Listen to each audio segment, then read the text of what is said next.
نہیں برداشت کریں گے کوئی کالی بھیڑے کہہ کر ہمارے ججز کو چیلنج کرے. اور کالے کوٹ نے پھر جس طرح ہم نے پہلی تقریم کی تھی اور پہلے سر میرا خون سے، آپ کو پتہ ہی ہے مال روڈ کے آج بھی وہاں دیکھیں گے تو مال روڈ کی آج بھی خون کا وہاں آپ کو نظر آئے گا. اس لیے نظر نہیں آئے گا کہ فزیکلی نظر آئے گا، بلکہ آپ کا تخیل میں پیچھے چلے جائیں. اس وقت بھی یہی ہمارے نظام عدل کے ساتھ کھلواڑ کیا گیا تھا.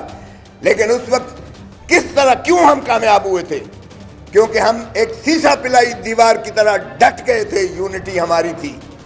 خدا را یہ اپنے فروئی ہم اپنے اختلافات ختم کریں اگر ہیں بھی، اور ایک گریٹر نیشنل کاز کے لیے. یہ ملک کا مسئلہ ہے. اگر عمرانی معاہدہ آج ہے پاکستان کو جوڑے ہوئے تو مت توڑیں اسے. جب نظام عدل کو آپ حملہ کر کے زیر نگیں کر کے زنجیروں میں جکڑتے ہو، لوگوں کو انصاف نہیں دیتے ہو، بنیادی حقوق نہیں ملتے ہیں، آپ پارٹیاں بناتے ہو، آپ پارٹیاں توڑتے ہو، آپ اس طرح سے جو ہے جب حرکتیں کرتے ہو تو آپ آئین کو ایبروگیٹ کر رہے ہو. کسی کو غلط فہمی نہیں ہونی چاہیے کہ یہ عام جرم ہے. یہ آئین سے کھلواڑ ہے، اور آئین سے کھلواڑ آرٹیکل 6 میں آتا ہے. آئین سے کھلواڑ آرٹیکل 6 میں آتا ہے. جس نے بھی یہ حرکتیں کی ہیں، جو ایک پلر آف دا اسٹیٹ کو منہدم کر رہا ہے، جوڈیشری کو، جس کا ہم حصہ ہیں. ہمارے بغیر judiciary we are two wheels of the same chariot. تو اگر آئین کا انحطاط، اگر عدلیہ کا انحطاط، اگر نظام عدل کا انحطاط ہوتا ہے اور اس پر کوئی خاصے پر قبضہ کرتا ہے تو یہ آئین کی ایبروگیشن ہے، یہ بنیادی حقوق سے متصادم ہے. تو اس لیے خدا را اس کو لائٹلی مت لیجئے گا. اور وکیلوں کے خلاف جہاں تک تعلق ہے کہ اگر وکیلوں پر کوئی آنچ آئے گی، میں کسی بھی پارٹی میں ہوں، آپ دیکھ لیں گے انشاءاللہ میں ہرا بلدستے کے طور پر آپ کے شانہ بشانہ آپ کے ساتھ کھڑا ہوں گا.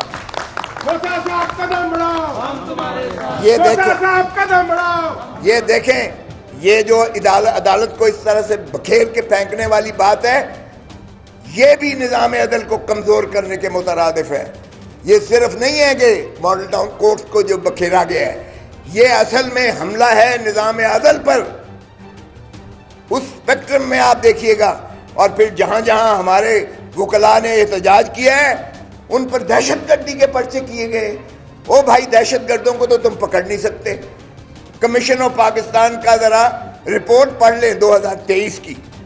Commission of inquiries act, commission of Pakistan کی جو یہ ہیومن رائٹس کمیشن ہے، اس کی رپورٹ ذرا پڑھیں سالانہ 2023 میں. اس رپورٹ میں لکھا ہے کہ جتنے در اندازی کے دہشت گردی کے مقدمات 223 ایک سال میں ہوئے ہیں، یہ پہلے کبھی نہیں ہوئے تھے. اور جتنا جرم اس ملک میں بڑھا ہے وہ پہلے کبھی نہ بڑھا تھا. کیسے لکھا ہے؟ کیسے لکھا ہے؟ اس لیے کہ ہماری جو ماشاءاللہ لا انفورسنگ ایجنسیز تھیں، انہوں نے فارم 47 کے چکروں میں سارے ضلعوں میں بریگیڈیئر بٹھا دیے، کرنلز بٹھا دیے، میجرز بٹھا دیے، اور اپنا کام چھوڑ دیا. جو دہشت گردوں کو مانے کرتا تھا، بارڈرز کا حفاظت کرنا مقصود تھا، ہم نے وہاں ڈپلائمنٹ کی بجائے ہم نے سارے ضلعوں پر پاکستان کے قبضہ کر لیا. بہت اچھی بات ہے، چلیں، لیکن خدا کا خوف کریں. یہ آئین میں آپ کے پاس یہ اختیار نہیں دیا گیا آئین کو. اور ہم عمرانی معاہدے کو کیوں اس طرح سے روتے چلے جاتے ہیں؟ کیا ضیاء الحق کے انہی فرمودات پر ہم چلیں گے کہ یہ آئین کیا ہے؟ یہ کاغذ کے چند ٹکڑے ہیں جن کو جوتے کے نوک پر رکھ کے وہ ٹھڈا مارتا تھا اور ہوا میں بکھیرتا تھا. کیا یہ ہے ہمارا آئین عمرانی معاہدہ؟ اور عمرانی معاہدے میں ذرا دیکھیں تو صحیح کتنی خوبصورت جو ہے مقتدر کرتا ہے. آرٹیکل 7 پڑھیں آپ، سارے ماشاءاللہ وکیل ہیں، یہ کہنے کی ضرورت نہیں ہے کہ آپ نے یقیناً پڑھا ہوا ہے. آرٹیکل 7 اور آرٹیکل 5 کو دیکھیں، دونوں کو. تو جو حاکمیت اعلیٰ، اللہ تعالیٰ کی حاکمیت اعلیٰ کے تابع جو حق حکمرانی ہے، وہ صرف اور صرف عوام کو ہے.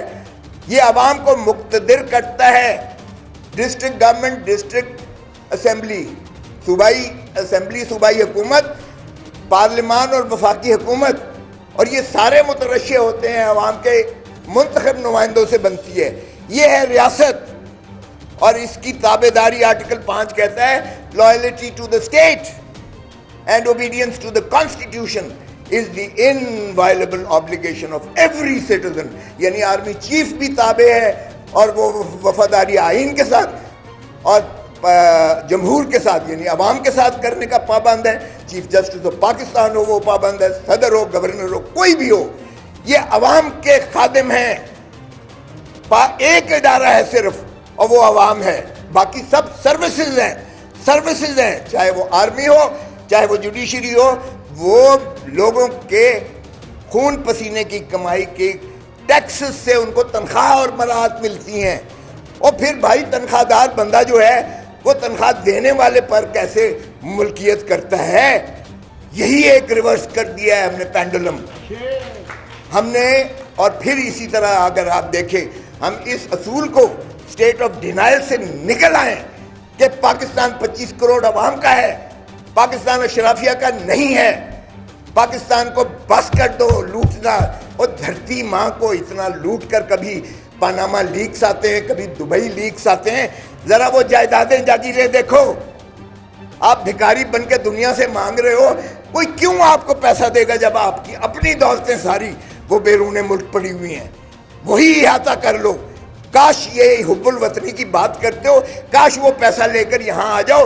IMF کا سارا قرضہ اتر جاتا ہے. پاکستان اتنا امیر ہو جائے گا اگر اپنی دولتیں واپس لے کر آ جاؤ گے کہ کسی کے آگے ہاتھ پھیلانے کی ضرورت نہیں ہے.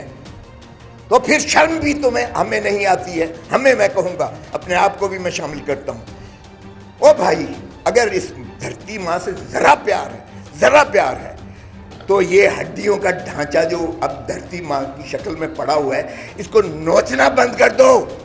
کوئی اپنی ماں سے ایسا سلوک کرتا ہے کوئی؟ سوچیں ذرا. ہم انسان ہیں, مسلمان اپنے آپ کو کہتے ہیں. ہمارے اندر کوئی ایسی رمق ہے کہ ہم اپنی دھرتی ماں سے پیار کرنا سیکھیں. پیار کرو بھائی. وکیلوں کو بھی کہوں گا ایک دوسرے سے پیار کرو. سیاستدانوں سے بھی کہوں گا خدا را ایک دوسرے سے پیار کرو. اپنی داڑھی مت دو کسی اور کے ہاتھ میں جن کا حلف میں لکھا ہوا ہے کہ وہ سیاست میں حصہ نہیں لیں گے. بار بار کیوں انہیں بلاتے ہو؟